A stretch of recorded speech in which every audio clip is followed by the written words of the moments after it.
જેમણે નર્મદા જિલ્લામાં ભારતીય જનતા પાર્ટીમાં ખૂબ મોટું યોગદાન આપ્યું છે અને તેઓ આપણા વિસ્તારમાંથી જ આવે છે એવા આપણા દિનેશ કાકાજી અને તમામ આજુબાજુ ગામથી પધારેલ મારા યુવા સાથી મિત્રો, ગામના વડીલશ્રીઓ, ભાઈઓ બહેનો અને મારા યુવા સાથી મિત્રોનું આ તમામ નું આ જાહેર મંચ પરથી અમે દિલથી હાર્દિક સ્વાગત કરીએ છીએ.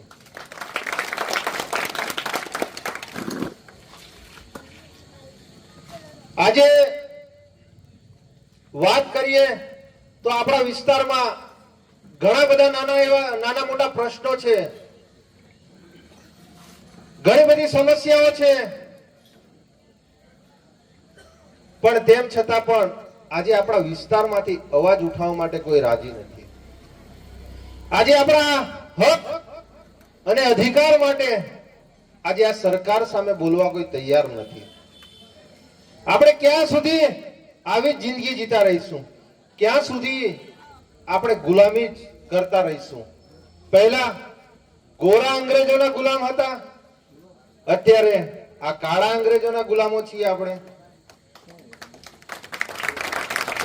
જો હજુ પણ આપણે નહીં જાગીએ તો હજુ પણ આવી ને આવી સમસ્યા આવશે. અમે અમારી જે ટીમ છે અને આ ડેડિયાપાડાના ધારાસભ્ય હોય, વિસાવદરના ધારાસભ્ય હોય, એ તમામ ભણેલા ગણેલા છે, તમામ ગ્રેજ્યુએટ લોકો છે.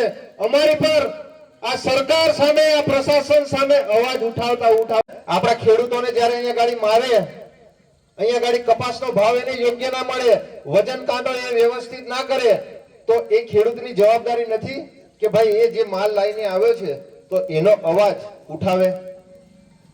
કેમ કે રાત દિવસનો એને પરસેવો છે, રાત દિવસે એને મહેનત મજૂરી કરી છે, એને ખાતર નાખ્યું છે, નિંદામણ કર્યું છે, કલ્ટી મારી છે, પ્લાવ માર્યો છે, તો એને સારામાં સારો એનો કપાસ પાક્યો છે અને એ કપાસ એ બીજા જિલ્લામાં વેચવા જાય છે. તો આપણા ભારતીય જનતા પાર્ટીના નેતાઓને અમે કહેવા માંગીએ છીએ કે 30 વર્ષથી ભારતીય જનતા પાર્ટીનું શાસન છે, પણ તેમ છતાં આપણા વિસ્તારમાં તમે વિચાર કરો કે આપણા વિસ્તારમાં ઝીંક છે કે છે? આખા નર્મદા જિલ્લામાં કેમ આપણે બીજા જિલ્લામાં આપણે આપણો કાચો માલ આપણે ત્યાં વેચવા જવો પડે? શું એ સુવિધા આ જિલ્લાઓમાં બેઠેલા જે પ્રતિનિધિઓ છે એમની જવાબદારી નથી બનતી કે આપણા જિલ્લામાં પણ આ કપાસ હોય, તુવેર હોય કે કોઈ પણ જાતનો કાચો માલ હોય એ અહીંયા ગાડી આપણે ખરીદી વેચી શકીએ? આપણે ત્યાં ગાડી લાઈનોમાં રહેવાનું, બીજા જિલ્લામાં જઈને આપણા જિલ્લામાં એ વ્યવસ્થા કરવી પડે કે ના કરવી પડે? એના માટે તમારે બધાએ જાગવું પડે કે ના જાગવું પડે? હે કે પહેલેથી વર્ષોથી આપણે આવ્યા છે, છોટા ઉદેપુર જિલ્લામાં આપણે જવું હોય, આપણો કપાસ લઈને કે ગમે તે કાચો માલ લઈને, અને અહીંયા ગાડી રાજપીપળામાં દુનિયાભરની મોટી એપીએમસી છે, ગરડેશ્વરમાં એપીએમસી છે, અહીંયા ગાડી તિલકવાડા તાલુકામાં એપીએમસી છે. એ નેતાઓને ફક્ત ખાલી છૂટાવીને ખાલી ક્યાં ઓફિસોમાં ચા અને નાસ્તો કરવા માટે બેસાડો છો ભાઈ તમે? હે શેના માટે તમે એમને જીતાડીને એપીએમસી માં બેસાડો છો? એમને ફરજ નથી બનતી આ બધું ખરીદી કરવાની? હમણાં ચૂંટણી આવે, આ દૂધ ડેરીની ચૂંટણી આવે છે, તમે જુઓ ત્યાં ગાડી આ ભારતીય જનતા પાર્ટીના નેતાઓ અંદર લડાઈ રહ્યા છે અને ઘણા બધા નેતાઓ તો એવા છે જેમને ટિકિટો હમણાં ભારતીય જનતા પાર્ટી આપી દીધી કે જેમને ત્યાં ગાડી દૂધમાં મંડળીમાં નામ નથી, તેમના ઘરે 1 લીટર દૂધ નથી આવતું, અને તેવા લોકો આજે આપણું કમાન સંભાળી રહ્યા છે. સંભાળે છે ને? તમે બધા જોવો છો કે નથી જોતા? આ સોશિયલ મીડિયામાં લડાઈ છે ને ભરૂચ દૂધધારા ડેરી માટે. એટલે આપણે બધાએ જાગવું પડશે. આ નેતાઓ જે મોટા જે વર્ષોથી આપણા લોકોને દબાવીને જે લોકો નેતાઓ બેઠા છે એ લોકો કરોડો રૂપિયાનો ભ્રષ્ટાચાર કરે છે, અને આ કરોડો રૂપિયાનો ભ્રષ્ટાચાર આ ડેડિયાપાડાનો ધારાસભ્ય એ ભ્રષ્ટાચાર ઉજાગર કરે છે તો તેને જેલમાં પૂરી દેવામાં આવે છે.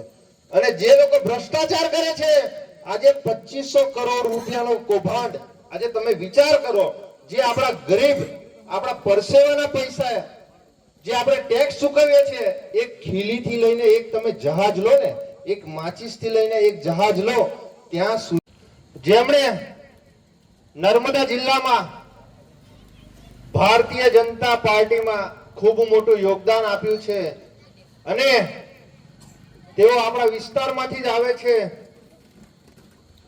એવા આપણા દિનેશ કાકાજી અને તમામ આજુબાજુ ગામથી પધારેલ મારા યુવા સાથી મિત્રો, ગામના વડીલશ્રીઓ, ભાઈઓ બહેનો અને મારા યુવા સાથી મિત્રોનું આ તમામ નું આ જાહેર મંચ પરથી અમે દિલથી હાર્દિક સ્વાગત કરીએ છીએ.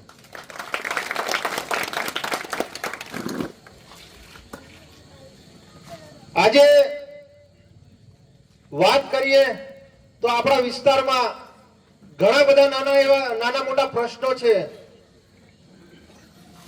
ઘણી બધી સમસ્યાઓ છે, પણ તેમ છતાં પણ આજે આપણા વિસ્તારમાંથી અવાજ ઉઠાવવા માટે કોઈ રાજી નથી.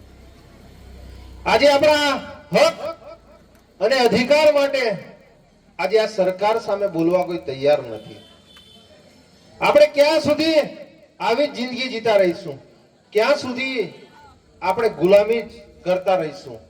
પહેલા ગોરા અંગ્રેજોના ગુલામ હતા, અત્યારે આ કાળા અંગ્રેજોના ગુલામો છીએ આપણે.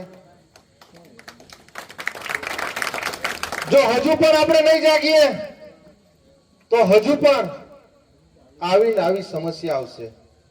અમે અમારી જે ટીમ છે અને આ ડેડિયાપાડાના ધારાસભ્ય હોય, વિસાવદરના ધારાસભ્ય હોય, એ તમામ ભણેલા ગણેલા છે, તમામ ગ્રેજ્યુએટ લોકો છે. અમારી પર આ સરકાર સામે, આ પ્રશાસન સામે અવાજ ઉઠાવતા ઘણા બધા કેસો થાય છે. એવી જે આ સરકાર ગ્રાન્ટો ફાળવે છે, તો એવા 2500 કરોડ રૂપિયા આપણા ગરીબ પ્રજાના આ ભારતીય જનતા પાર્ટીના નેતાઓ ખાઈ ગયા ને. આજે તેવા નેતાઓને આ તિલકવાડાની તાલુકાની જે કોર્ટ છે એ જામીન આપી દે છે અને જે ભ્રષ્ટાચાર ઉજાગર કરે છે તે હાઈકોર્ટમાં એના દરવાજા ખટખટાવે છે. 4 5 તારીખો પડે છે, પણ તેમ છતાં પણ હજુ એને જામીન નથી મળતો. ગઈકાલે ચાર્જશીટ રજૂ કરી, એમાં ફક્ત એ ચાર્જશીટમાં એક ગારનો ઉપયોગ કરવામાં આવ્યો છે.